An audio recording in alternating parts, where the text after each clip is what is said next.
Hi! Kumusta? This is me again, Pretty Lai, and welcome back to my channel. Please, ayaw kalimot og subscribe ha. Daghang salamat. Ug karon sa pagpadayon sa atong sugilanong Ayaw kog Labda. Chapter 11. Ayaw kog Ipafall. Abi na kog kisa na ko niya. That feeling gani nga nag-anticipate yun ka. Pero sus, igo raman dahil siyang nagtaod sa seatbelt. Uy, let's wawa sa feeling. Uy, napalaw. Assuming nagyudi kay ko mga besh, no? Ug nigawas na dayon mi sa eskwelahan. Ngano ganitong gauban ming duha? Ay, nganong gipanglimutan naman ko ani besh. Uy, ko ka-explain sa akong gibati now that I'm riding shotgun with him. Iyang scent filled the car. So intoxicating. Mura kog nahubog sa iyang pahumot. Bipolar yun ang tawhana eh. Usab-usab lang og kalit ang mood ug ang kinaiya. Asa ta, uy! Agoy, stuttering ang beauty ni ate mga besh.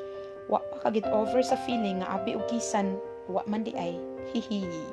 Laina oy di masabot murag na excite, nag-expect ug napakyas. Wah. To hell. What?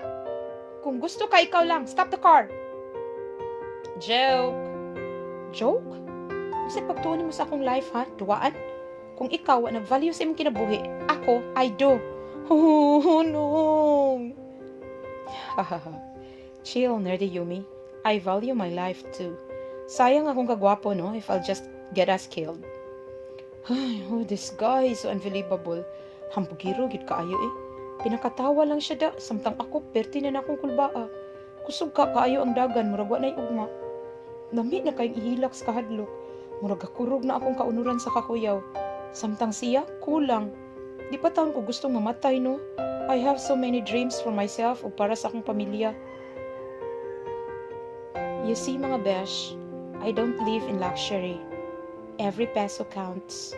Bisan og parehong na yung mga trabaho akong ginikanan, dili nga nakaruhay among life.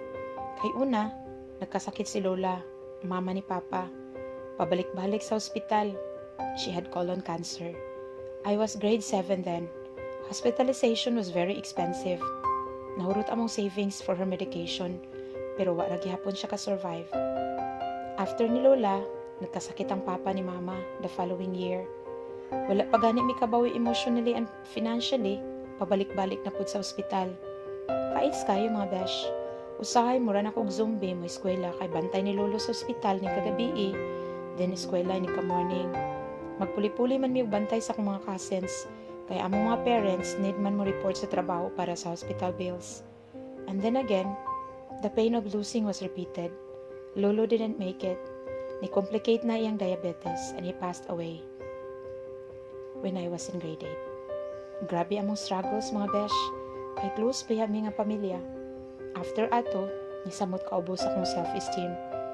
Musugot ra ko nga ibuli sa mga salbahis nga estudyante sa school. Somehow, I lost my appetite for life.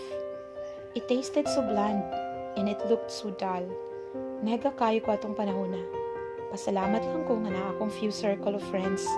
Labi na ang akong BFF na si Henry, wa jud ni buhi na ako. They kept on encouraging me to overcome my grief.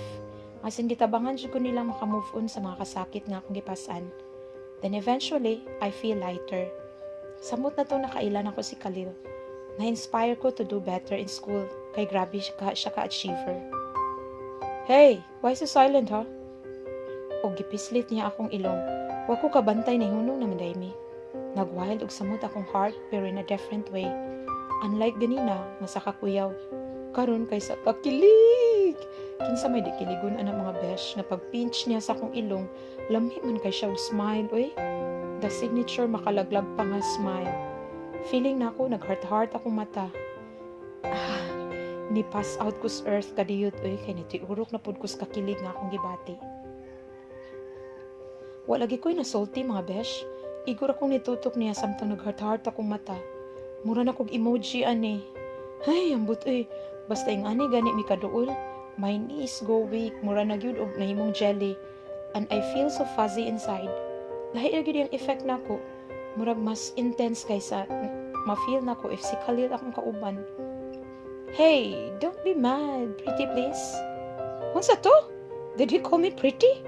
Wah, tabang! Mga besh, di na jud ko ka-carry ani. Ang kakilig, lami na gyud kayong iligid ug mo kisi-kisi. Unya pa gyud, nagpuppy eyes pa siya with pouty lips. Oh my God! Kanong cute kay ka, uy! Asang hustisya ni mga besh? What would you like to eat? Og dito pa ko nahimasmasan. Naanda di ay miss drive-thru nga. Counter sa Jollibee niya open ang window sa iyang side. Hala, nagpa-cute ug maayo ang attendant sa counter. Kuwang na lang malugwa iyang ulo sa gawa sa counter. Klaro kayong heart-heart sa iyang mata pagtan-aw niya ni Hendrix. Grabe siya kamandag ang Hendrixism ay. Lupig pa'y magnet nga, metal ray ma-attract. Kani siya, every female species siguro madani niya.